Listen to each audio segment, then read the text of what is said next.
चाहती हूँ कि आप श्री चिरायु हो, शतायु हो, सहस्रायु हो और निरंतर निरामय सुधामय रहते हुए इस धर्म संघ की सेवा करते रहो, मानव जाति की सेवा करते रहो, संघ की रिचपाल करते रहो। इन्हीं शुभ मंगल भावनाओं के साथ कुछ पंक्तियां प्रस्तुत कर रही हूँ।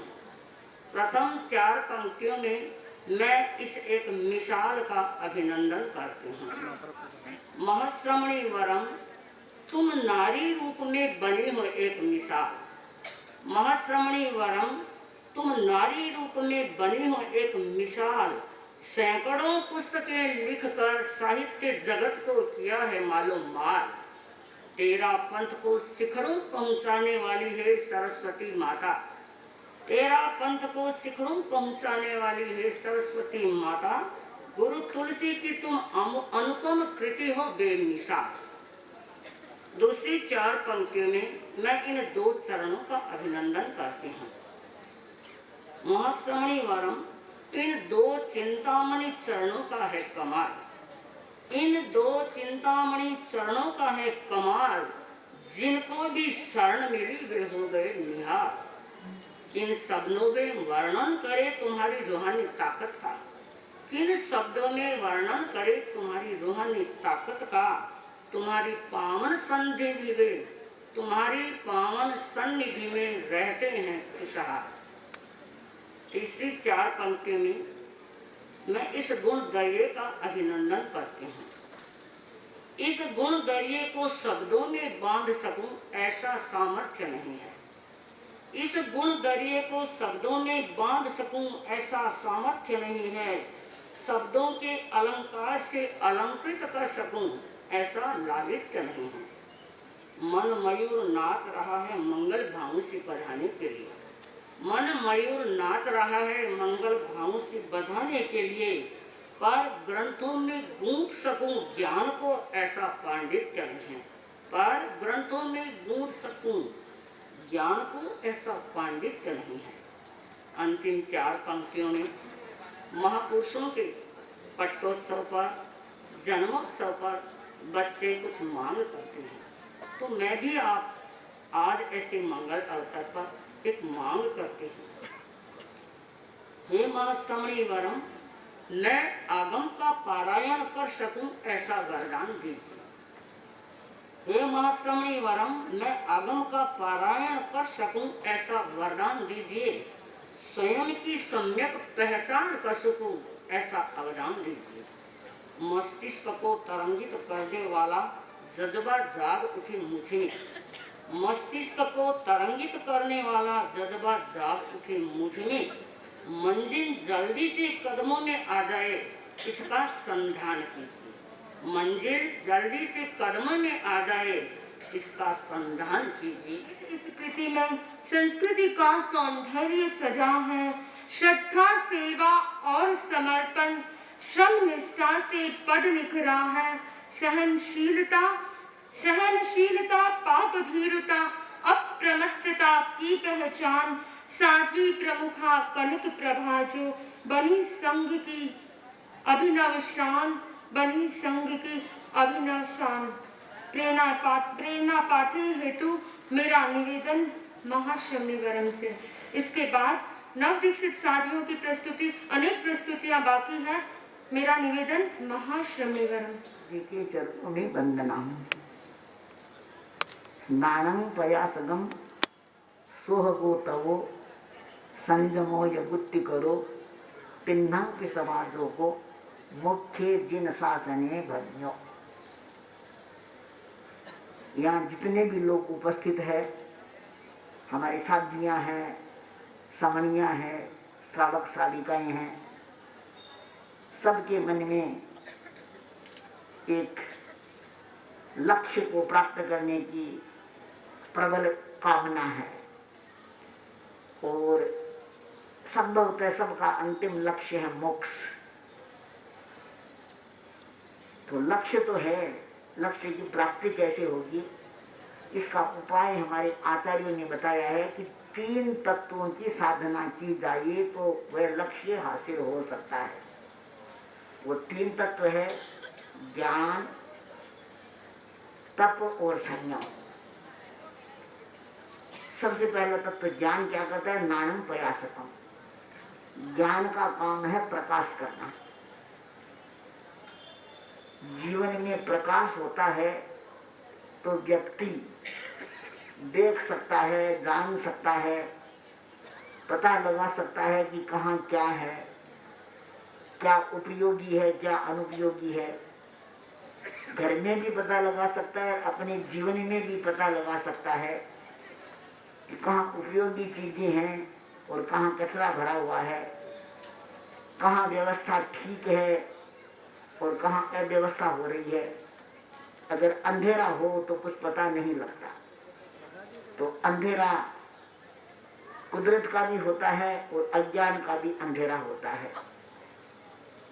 कुदरत के अंधेरे को तो आज के आदमी ने कृत्रिम प्रकाश से मिटाने की व्यवस्था कर रखी है, लेकिन मनुष्य के भीतर जो अंधेरा है, उस अंधेरे को दूर करने के लिए तो ज्ञान का प्रकाश प्राप्त करना होगा। वैसे तो मति ज्ञान, श्रुति ज्ञान सबके पास होता है, लेकिन उनमें छठान बढ़िया है, अनंत गुना अंतर है। तो उस ज्ञान को विशिष्ट कैसे बनाया जाए, इसके लिए सबको जागरूक रहना है, प्रयत्न करना है। और ज्ञान की आराधना करने के लिए जरूरी है क्षयोपशम करना, ज्ञान का क्षयोपशम। और ज्ञान का क्षयोपशम तब होगा जब हम निरंतर स्वाध्याय करते रहें, क्योंकि कहा गया स्वाध्याय के समान दूसरा कोई तप नहीं है। और कोई तप कोई कर सके कि नहीं कर सके, स्वाध्याय तो ऐसा तत्व है जो सबके लिए उपयोगी है। सुविधा हो तो घंटा 2 घंटा स्वाध्याय करे, इतनी सुविधा नहीं हो तो 15 मिनट 20 मिनट भी स्वाध्याय करे, लेकिन निरंतर स्वाध्याय करते रहें तो उनके जीवन में ज्ञान का प्रकाश उतरता है। और ज्ञान प्राप्त हो जाए तो व्यक्ति अपने करणीय और अकरणीय को समझ सकता है, अकरणीय को छोड़ सकता है, करणीय की दिशा में आगे बढ़ सकता है। दूसरा है तप। तप क्या करता है? सोह को तवो। तप का काम है शोधन करना। हम देखते हैं रास्ते में चलते हुए भी, गाँवों में भी जगह जगह कचरे के ढेर होते हैं और उनको जला दिया जाता है शोधन करने के लिए। हमारी आत्मा भी कर्मों के कचरे से मलिन है। अगर आत्मा का शोधन करना है तो तत्व की ज्योति प्रज्वलित करनी होगी। तो हमारे जीवन में भी तत्व के प्रयोग होने चाहिए। और ये भगवान महावीर की विशेष देन है कि तत्व को एक ही कोटि में नहीं बांधा गया है। तप के अनेक प्रकार है। तपस्या के या निर्जरा के 12 भेद है। उनमें 6 है बाह्य तप और 6 है आंतरिक तप। या निर्जरा के भी क्या सकाम निर्जरा अकाम निर्जरा होती है, लेकिन यहाँ हम उसकी चर्चा नहीं करेंगे। तो तप के बाह्य भेद जो है अनशन, उनोदरी, भिक्षाचरी, तो इसी से तपस्या नहीं होती है। ऐसे लोग भी बहुत हो सकते हैं जो उपवास नहीं कर सकते, मांस खमन की तो बात ही क्या। लेकिन यहाँ तो हमने देखा है कि दक्षिण भारत में तो मांस खमन करने वाले लोग भी बहुत है।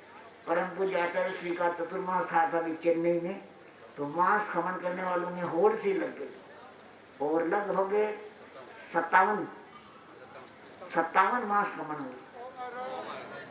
तो लेकिन सब में तो 57 व्यक्ति ही कर सके, लोग तो हजारों हैं। तो उनके लिए उनोदरी भी है, रस परित्याग भी है। कोई भी तप का एक प्रयोग अपने जीवन में करके व्यक्ति अपने कर्मों के कचरे को जलाकर आत्मा का शोधन कर सकता है।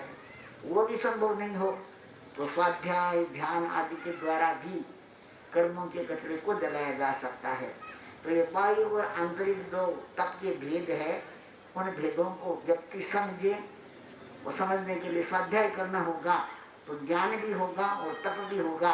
तो उसके द्वारा व्यक्ति अपनी आत्मा को निर्मल बनाएगा। अब एक समस्या और आ जाती है कि एक बार हमने अपने कर्मों के कचरे को जलाने का प्रयास किया, उसके लिए तप का प्रयोग किया, लेकिन फिर कचरा आ गया। कचरा तो आता रहता है, लोग अपने अपने घरों की हर दिन झाड़ू बुआरी करते हैं, नहीं करते? बहनी करती है ना, घरों में सफाई करती है हर दिन, क्योंकि हर दिन कचरा आ जाता है। तो हमारी आत्मा में भी हर दिन कचरा आ सकता है।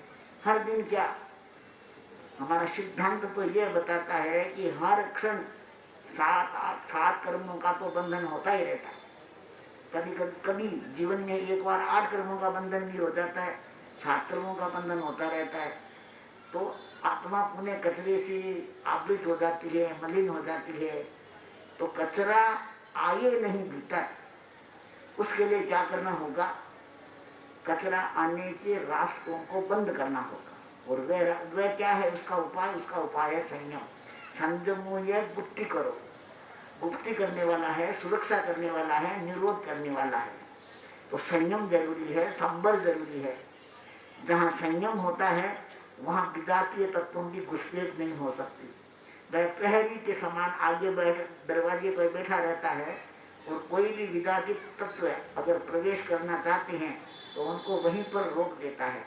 तो इसलिए अगर हमें मोक्ष की साधना करनी, यानी मोक्ष लक्ष्य को साधना है, इस लक्ष्य की दिशा में आगे बढ़ना है, तो अपने जीवन में ज्ञान, तप और संयम की साधना करनी होगी। और विशेष रूप से हमारे साधना और समझने के लिए जरूरी है कि वे अपनी साधना के साथ कुछ ऐसे तत्व जोड़े कि उनके जीवन में निरंतर निखार आता है। कुछ साथियों ने अभी अपनी अपनी प्रस्तुति दी और कुछ बनने की, कुछ पाने की इच्छा जाहिर की, लेकिन मूल बात यह है कि अगर हमें किसी भी क्षेत्र में सफल बनना है तो एक लक्ष्य का निर्धारण करना होगा। लक्ष्य का निर्धारण किए बिना हम कहीं भी नहीं पहुंच सकते। चाहे किसी को ज्ञानी बनना हो, ध्यानी बनना हो, तपस्वी बनना हो, सेवाभावी बनना हो, लक्ष्य को निर्धारित करना होगा। तो लक्ष्य कैसा होना चाहिए हमारा? तो एक बहुत तरीका बताए कि हमारा लक्ष्य स्मार्ट होना चाहिए। स्मार्ट शब्द में अंग्रेजी के कितने शब्द आते हैं, कितने अक्षर आते हैं? 5 SMART, स्मार्ट। तो इसका मतलब है, आप एक एक शब्द पर ध्यान दीजिए। पहला अक्षर है S। आप जो लक्ष्य निर्धारित करें वो स्पेसिफिक हो। स्पेसिफिक यानी विशिष्ट हो। साधारण लक्ष्य बनाया तो क्या कोई भी बना सकता है, लेकिन हमें अगर विशिष्ट बनना है तो विशिष्ट लक्ष्य बनाएं। और विशिष्ट लक्ष्य कैसा हो? ऐसा लक्ष्य बना लिया पता ही नहीं है कि उसको हम कितना प्राप्त कर सके हैं, कितना नहीं प्राप्त कर सके हैं, जिसके बारे में, तो वह होना चाहिए। दूसरा अक्षर है M यानी हमारा लक्ष्य होना चाहिए मिजरेबल। हम माप सके कि कितना तो हमने लक्ष्य को प्राप्त किया है और कितना पाना अवशेष है। हम बिहार करते हैं तो रास्ते में वो मील के पत्थर आते हैं, कितना किलोमीटर चले हैं, कितना बाकी रहा है। तो हमारी साथ में देखती रहती है, किलोमीटर आता है तो उनके मन में हौसला बढ़ता है, हाँ भाई अब देखो 6 आ गए, 8 आ गए, अब तो इतना ही रहा है, इतना ही रहा, इतना ही रहा है, आगे मंजिल आ जाती है। लेकिन हमने तो लक्ष्य निर्धारित किया है अपने जीवन का, उसके मापन के कोई बिंदु मानक हमारे सामने नहीं होंगे तो हमें कैसे पता चलेगा कि हमने कितना कुछ प्राप्त किया है। हम पुरुषार्थ करते हैं निरंतर, लेकिन अगर यह पता नहीं है कि कितना लक्ष्य मिला, कितना नहीं मिला, तो कभी कभी व्यक्ति में हताशा आ सकती है, निराशा आ सकती है। जो ये डिप्रेशन आता है इसीलिए तो आता है कि व्यक्ति को पता नहीं चलता है कि वह क्या करे क्या नहीं करे। तो इसलिए हमारा लक्ष्य क्या होना चाहिए? मिजरेबल होना चाहिए। तीसरी बात है, तीसरा शब्द है ए यानी अचीवेबल। लक्ष्य बना लिया, ऐसा लक्ष्य बना लिया, अगर हमने यह लक्ष्य बना लिया यहाँ कि हमें तो इसी दुनिया में मोक्ष पाना है, तो एक ऐसा लक्ष्य है ये अचीवेबल नहीं है, संभव ही नहीं है इस दुनिया में हमारी मुक्ति हो जाए। तो लक्ष्य ऐसा बनाए हम जिसको प्राप्त किया जा सके, जहाँ तक पहुँचा जा सके। परम पूज्य आचार्य ने लक्ष्य बनाया कि हमें मर्यादा महोत्सव तक कोयम्बतूर पहुँचना है। तो ये लक्ष्य क्या, विशिष्ट लक्ष्य भी है, मिजरेबल भी है और अचीवेबल भी है, आचार्य पहुँचने वाले ही हैं। तो इसलिए हम भी लक्ष्य बनाएं, ऐसा बनाएं जिसको हम प्राप्त कर सकें और हमें संतुष्टि हो सके कि हाँ वास्तव में हमने लक्ष्य प्राप्त कर लिया है उसके निकट पहुंच रहे हैं। और चौथा अक्षर है आर, रियलिस्टिक, जो हमारा लक्ष्य हो वह यथार्थवादी हो, यानी हम केवल कल्पनाओं के आकाश में उड़ान नहीं भरे, यथार्थ की धरती पर चले।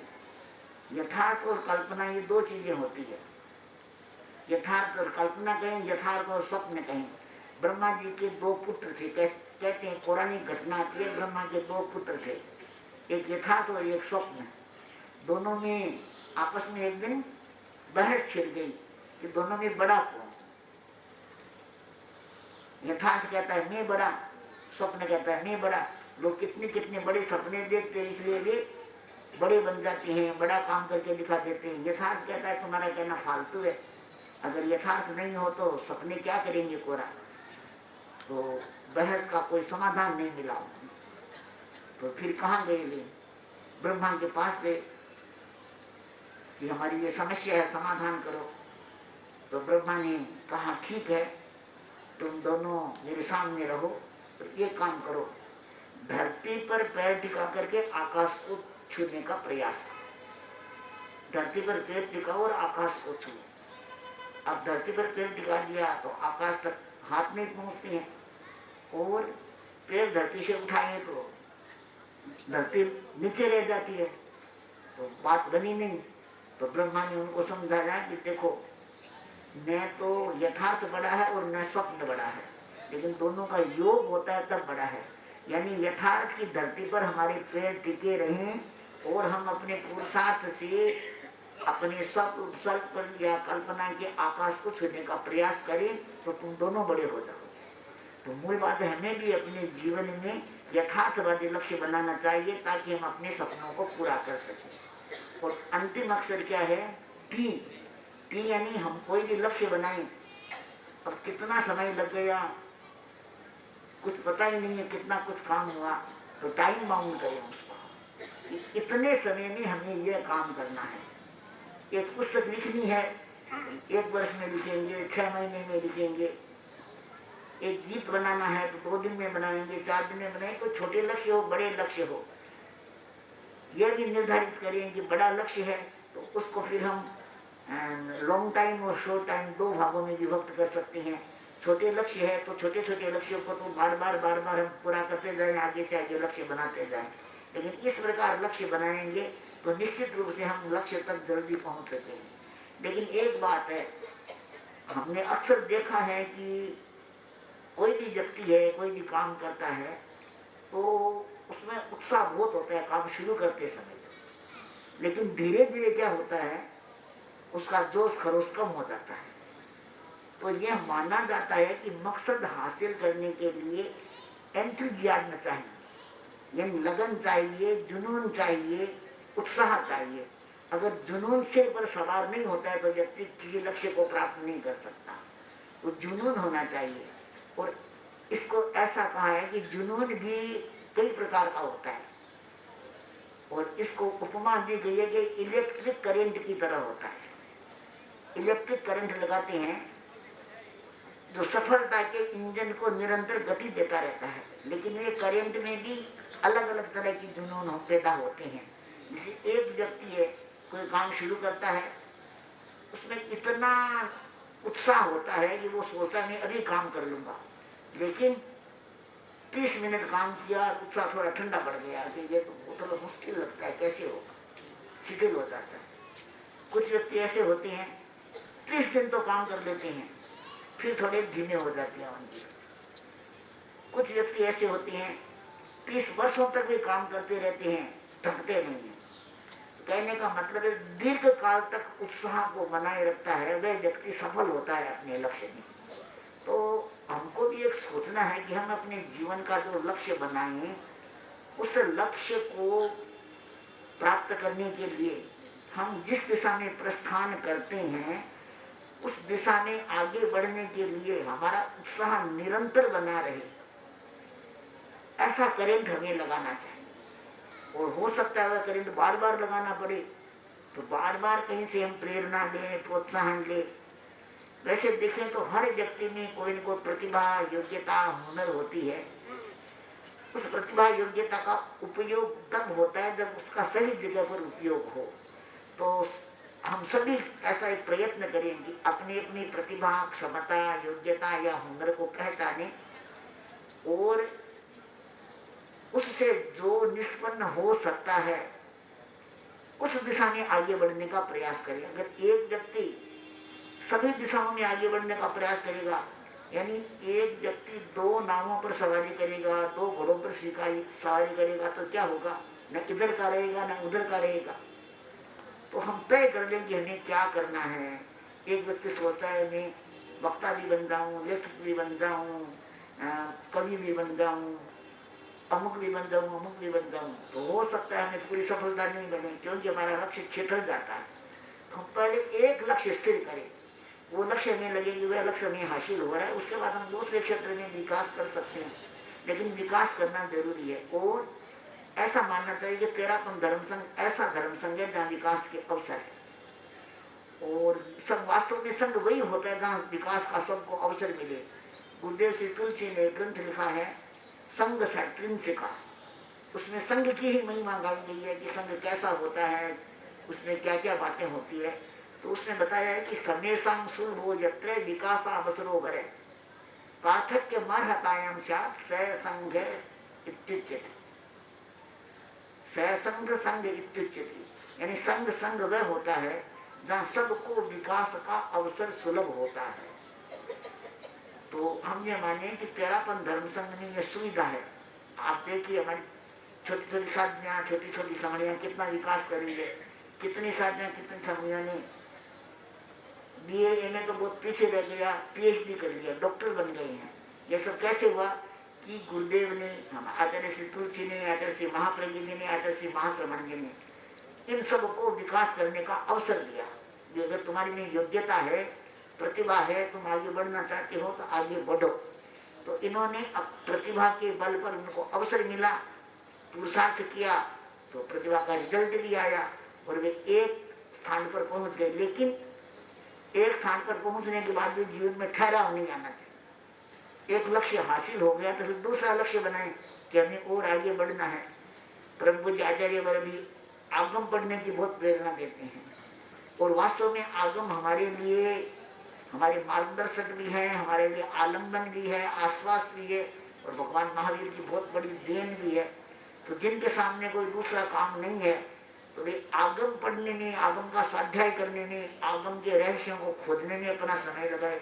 देखिए हमारे सामने तो बहुत सुविधा हो गई है। आचार्य भिक्षु ने, दयाचार्य श्री ने अपनी रचनाओं में, अपने सृजन में आगम साहित्य का कितना उपयोग किया है। जयाचार्य ने तो जैसे भगवती सूत्र ही है तो उसकी जोड़ लिखते इसमें इतने प्रमाण दिए हैं, आश्चर्य होता है कि मानो उनको भगवती सूत्र पूरा कंठस्थ था। इतने प्रमाण दिए, दूसरे दूसरे आगमों के प्रमाण दिए उसमें जोड़ में, और दूसरे दूसरे भी अनेक ग्रंथ हैं। उन ग्रंथों को हम पढ़ते हैं तो आगम खोजने कभी कभी मुश्किल हो जाती है कि किस ग्रंथ का प्रमाण कहाँ खोजें। उस समय उनके पास इतने ग्रंथ कहाँ थे, कहाँ इतनी सुविधाएं थी, कहाँ बताने वाले थे। आज तो हमारे समनियों के लिए तो ये सुविधा है कि वो कोई भी जरूरत होती है वो गूगल में देख लेते हैं कि कहाँ क्या मिलना चाहिए। और साथियों को भी काफी सुविधा मिल गई क्योंकि हमारे कितने ही आगमों का आचार्य श्री तुलसी, आचार्य श्री महाप्रज्ञ जी के सानिध्य में उनका अनुवाद भी हो गया हिंदी में, उन पर व्याख्यात्मक टिप्पणी भी लिखे गए हैं और समीक्षात्मक अध्ययन भी हो गए हैं कुछ आगमों के। तो उस साहित्य को पढ़कर भी हम उनका उपयोग कर सकते हैं। तो अपेक्षा है कि हम अपने आगम साहित्य को पढ़े, आगम साहित्य को ही नहीं, तेरापंथ धर्म संघ के साहित्य को भी पढ़ना जरूरी है। आचार्य भिक्षु ने जो साहित्य लिखा है, यद्यपि वह राजस्थानी भाषा में है, कुछ कुछ ग्रंथों का हिंदी में अनुवाद हुआ है, लेकिन उन ग्रंथों को भी हमें समय समय पर पढ़ना चाहिए। हमारे श्रावक श्राविकाएं भी थोड़ा लक्ष्य बनाएं कि आचार्य भिक्षु के, जयाचार्य के, आचार्य तुलसी के, आचार्य महाप्रज्ञ जी और महाश्रमण जी के साहित्य को पढ़ करके और अपनी ज्ञान चेतना को विकसित करे।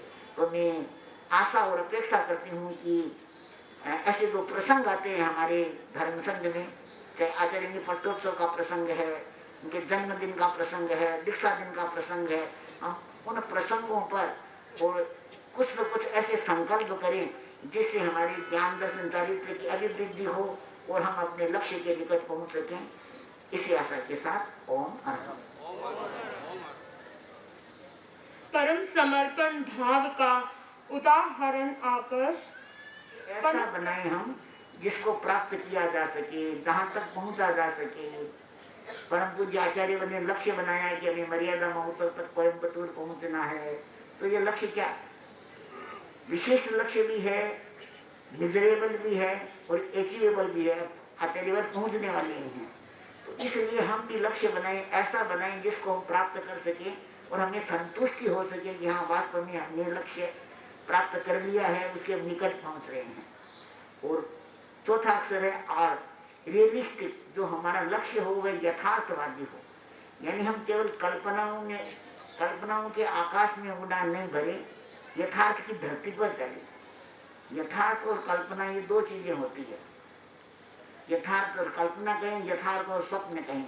ब्रह्मा जी के दो पुत्र थे, कहते हैं पौराणिक घटना आती है, ब्रह्मा के दो पुत्र थे, एक यथार्थ और एक स्वप्न। दोनों में आपस में एक दिन बहस छिड़ गई कि दोनों में बड़ा कौन।